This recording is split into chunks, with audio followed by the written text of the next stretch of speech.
Bahasa, gestur, dan intonasinya cepat gara-gara gangguan traumatik. Intonasi cepat dan tidak beraturan, dan semua itu adalah pure murni gangguan depresi.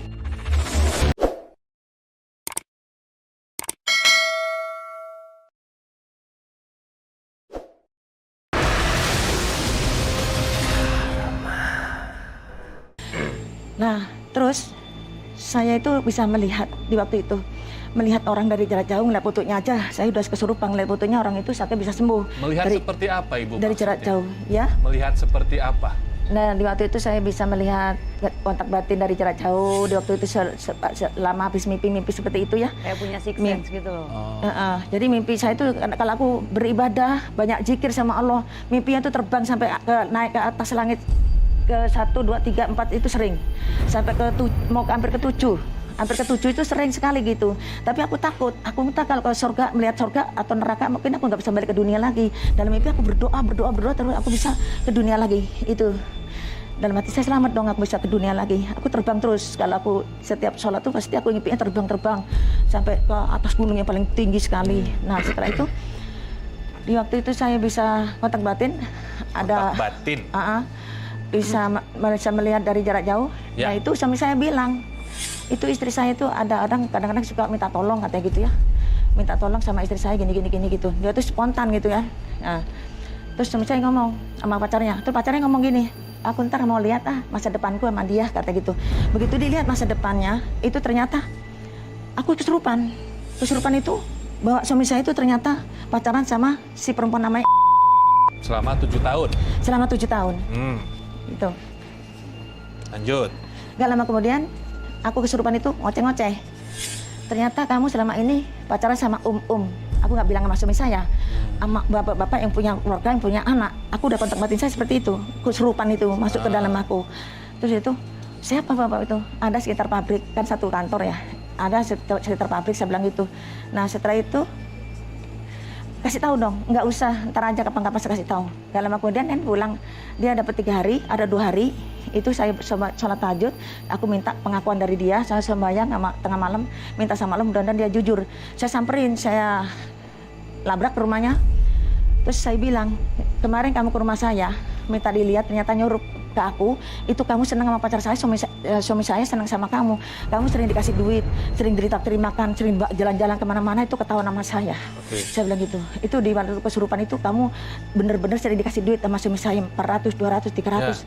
Saya bilang gitu. Setelah itu terus dia nangis-nangis, sujud-sujud di telapak kaki saya ini, minta maaf.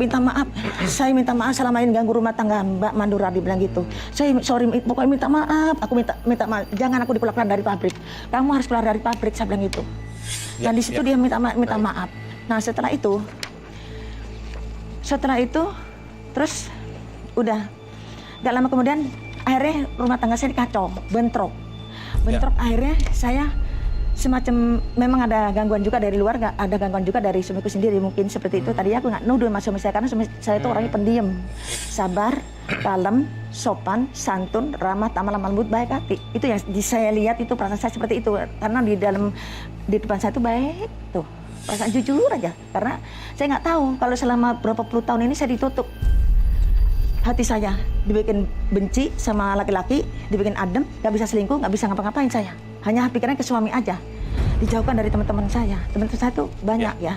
Tapi aku dibikin malas, bikin ibadah malas, dibikin segala macam tuh nggak bisa apa-apa gitu. Tadinya saya tuh bisa berani belanja baju, kalau ada pesan-pesan baju ke Tanah Abang, belanja kemana ke Pasar Baru, itu selama diikat. Jadi dibuat males sekarang. Dibuat malas Suami Ibu Nur mengakui kalau dia berpacaran dengan Mbak Erni ini. Dia tetap nggak ngaku sampai sekarang. Si perempuannya ngaku. Perempuannya ngaku, tapi dia nggak pernah ngaku sampai dia sumpah-sumpah.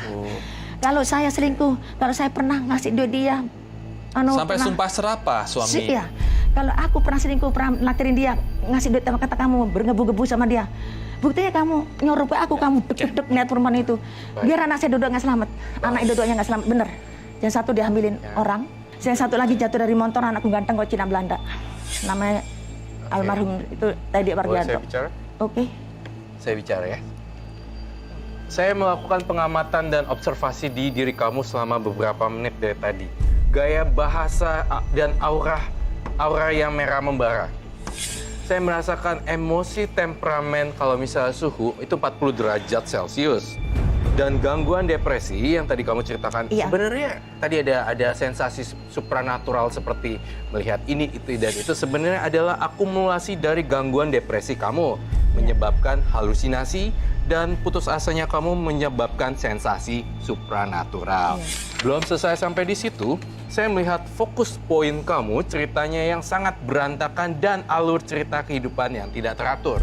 Dilihat dari cara penyampaian bahasa dan cara intonasi artikulasi bahasanya rada-rada ngebut-ngebutan, seperti itu. Bahasa, gestur, dan intonasinya cepat gara-gara gangguan traumatik. Intonasi cepat dan tidak beraturan dan semua itu adalah pure murni gangguan depresi.